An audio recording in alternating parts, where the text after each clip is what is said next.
Mapagpalang araw sa inyong lahat. Please po, mag-subscribe naman kayo sa ating channel. Ito na po ang ating reaction for the day. Wow, itong Finland pala naghahanap mga Pilipino ang kanilang hinahanap dito na trabahador o laborer. Naku po, mag-apply na kayo. Try nyo lang, no? Search nyo na kasi ito ay i-reaction ko lang naman ito. Pero tignan nyo na lang din kung talagang naghahanap sila ng mga laborer o mga magtatrabaho sa Finland. Ito na. Please po, mag-subscribe na kayo.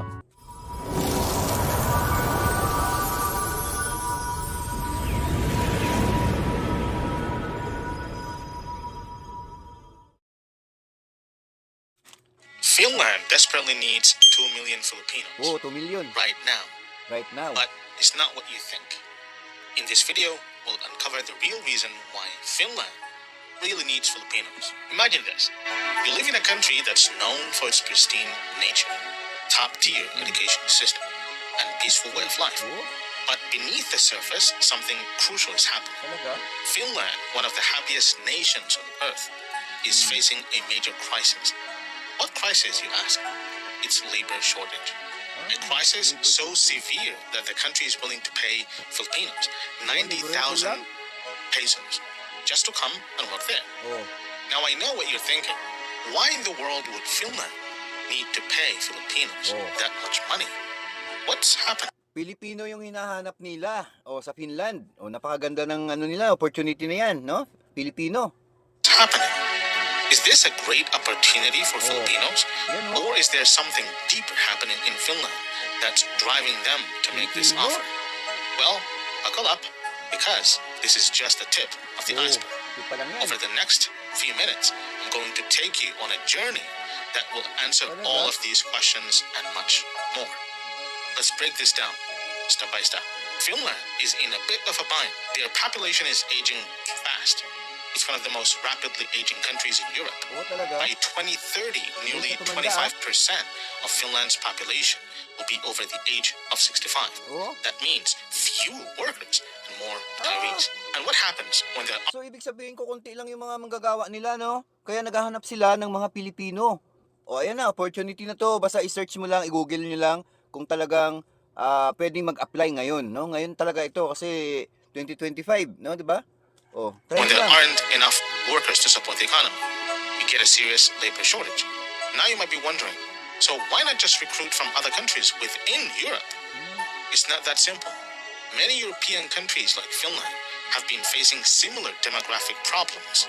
Plus, the younger generation is choosing to work in more tech-oriented or flexible jobs, not the industries that Finland desperately needs workers in. This is where Filipinos come in. But wait a minute. Why are they specifically looking to the Philippines? Yeah, no. Here's what it gets interesting. Philippines has one of the largest, most skilled labor forces in the world. From healthcare to technology, construction, hospitality, and even education. Filipinos have a reputation for being some of the hardest working, most reliable, and adaptable workers you'll find anywhere. So why would Finland offers Filipinos 90,000 pesos? That's not a small amount of money. That amount might not sound like a lot compared to salaries in other countries, but in Finland, it's a big deal. 90,000. 90,000 pesos is about 1,600 euros. Ooh. In Finland, that's enough to live comfortably, pay rent, and enjoy a decent lifestyle. But here's the kicker. Finland needs workers so badly that they're willing to make this kind of financial commitment to attract people who are ready to fill those gaps. You see, Finland has always had a very high cost of living, especially in cities like Helsinki. But there is a huge demand for workers in fields like healthcare, tech, hospitality, and construction. The wages might not be as high as those in other countries. Pasok na pasok ang Pilipinas dyan kasi bukod doon sa nangangailangan talaga ng trabaho, malaki pa ang sahod talaga pala nila, no? 90,000 pesos. Monthly siguro ito. Tapos hindi sila talaga magsisisi sa mga Pilipino kasi hospitality, talagang mababait, mga masisipag, no, magagaling. Skilled workers talaga mga Pilipino, kaya go na kayo. But the benefits are incredible. Great healthcare, free education, higher quality of life, and a peaceful environment. So, for Filipinos who are looking for a new start, this offer is not just about the money. It's about the lifestyle, the opportunities, Yeah, the and the future that Finland can provide. So why do Finnish employers specifically target Filipinos? This is where things get really interesting and fascinating. Filipinos are known for their incredible work ethic. You will not find any workers who are as Oh. dedicated, flexible, and willing to go Hindi above Filipino and lang. beyond like Filipinos do. Yan. Whether it's working in hospitals, tech Filipino companies, lang. or even on construction sites, Filipinos excel at what they do. And it's not just about hard work, it's about adaptability.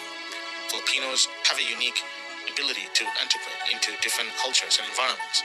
This is why you'll find them thriving in countries all over the world. But it's not just the skills and adaptability that make Filipinos stand out. It is also their positive attitude, their sense of community, and their loyalty to their employers. Finnish employers are looking for people who are not only good at their jobs, Alam nila, but no? who will stick around, build relationships with colleagues, and contribute to the community. Filipinos are famous for doing just that. But here's the thing. This is not just a one-way street. Finland benefits, of course, but Filipinos gain so much too. Let's take a step back and hear from Filipinos who have already made the move to Finland. From nurses in Helsinki hospitals to construction workers in Tampere, these Filipinos have made Finland their home and they're thriving. Take Maria, for example. She's a nurse who moved to Finland 5 years ago. She came in search of better pay, job security, and a peaceful environment to raise her kids. And now she's living her dream, helping the elderly and enjoying the benefits of Finland's exceptional healthcare system. Or consider Jake, a software developer who got the opportunity to work with a leading tech company in Finland. He talks about how Finland's work culture allows him to balance work with life. It's about more than just a paycheck for these Filipinos. It's about having a quality life in a country that values work-life balance, safety, and equality. These stories are not unique. They're happening all over Finland. Filipinos are adapting, contributing, and building a future in this Nordic paradise. So where exactly are these workers needed? Let's start with healthcare. Finland's healthcare system is one of the best in the world, but it's under pressure because of the aging population. Nurses, caregivers, and medical professionals are in high demand. Finnish hospitals and care homes are constantly recruiting Filipinos because of their specialized skills and compassionate care. And it's not just healthcare. In the tech sector, Finland is home to some of the world's most innovative companies. Think companies like Nokia, Rovio, the creators of Angry Bird, and Supercell. But even tech giants need more hands on deck. Finnish companies are looking to the Philippines to fill positions in software development, data analysis, IT support, and more. Then there's construction.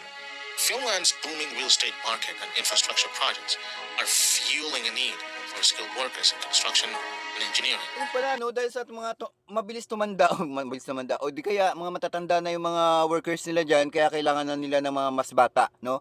Sa Pilipinas la gustong kumuha ng mga workers kasi nga alam nila ang mga ugaling Pilipino na talagang sincere sa trabaho, no? Yun lang talaga ang kanilang mga gusto, no, Pilipino. Isa sa mga gusto nilang kukunin. Maraming opportunities pala daw na makukuha dito sa Finland, no? Talagang maganda yung offer, maganda. Maganda. And who's answering the call? Filipinos. So, we've covered why Finland needs Filipinos and how much they're willing to pay. But how do Filipinos actually get into Finland? The Finnish immigration system is known for being straightforward. But there are a few things you need to know. You'll need a job offer, and the process to secure a work visa can vary depending on your profession. Many Filipinos enter Finland on temporary work permits, and after a certain period, they can apply for permanent residency. There is also a pathway to citizenship after several years of living and working in the country. Di ba? Pwede ka mag-apply pala ng permanent residency, Galing sa Finland, no? So if you're thinking about making the move to Finland, this should be the opportunity you've been waiting for. But here's the thing. It's not just about work. Filipinos bring something incredibly valuable to Finland beyond their professional skills. Their culture, their community spirit, and their positivity. The Filipino community is growing in Finland, and they're not just working. They're integrating, making friends, celebrating Philippine festivals, and sharing their love of food, music, and tradition with their Finnish neighbors. So, what's the future of Finland and the Philippines? The relationship between these two countries is only going to grow stronger as Finland continues to rely on Filipino workers to fill labor gaps and contribute to its economy. And for Filipinos, this could be the start of a new chapter. One filled with opportunity, growth, and a better quality of life. Finland is offering more than just a paycheck. It's offering a future. And for Filipinos willing to make the move, it's a future that promises stability, opportunity, and a high standard of living. This is just the beginning. The question now is, are you ready for the adventure? Oh, di ba? Ang ganda ng offer ng Finland, oh. Ang laki ng sasahurin, depende sa trabaho.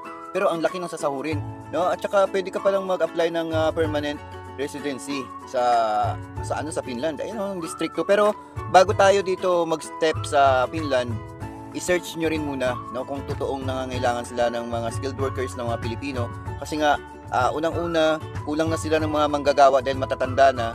Pilipino ang isa sa mga napili nila na gustong pumasok ng trabaho dyan sa Finland, no?